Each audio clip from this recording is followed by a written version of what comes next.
that was a pretty amazing showing. And I remember at that time in my young career, man, I was so ecstatic, to be on stage with the best in the world. And I really was on a high, and big promises. A lot of people saw a lot of potential, and I had big hopes of, reaching that at some point. Never did I think a couple years later I'd encounter an injury. And, it was tough because I didn't, really even get a chance to take off. But, excuse me. Sorry.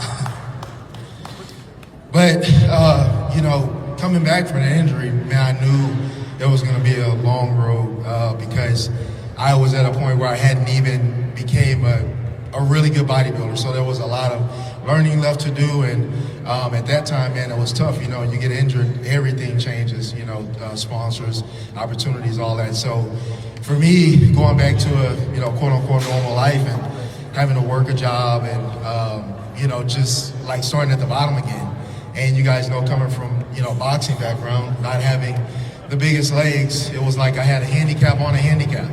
So trying to, just build back, and that process was a lot. I mean, just, showing up, knowing I'm not at 100%, but constantly keep pushing. And 9 shows this year, that's not an easy task. But at the beginning of the year, I knew I wanted to figure this thing out.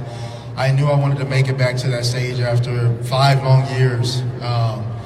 And I'm just happy I could, present a physique this year that was appreciated. And it's just so many thoughts running through my head right now. I'm just extremely grateful. I'm thankful to the IFBB, Tyler Mannion, Jim Mannion, all the great judges here. Because of their feedback, that's why I was able to bring this look. And the judges, man, they tell you something and you stick to it. And if you really give it 100%, obviously it can pay off. And I am just extremely grateful. I'm over the moon. It's kind of like out of body experience right now. So I don't want to ramble on, but I thank you guys. I appreciate you guys. Texas is my home state. And back to work for the 2026 Olympia.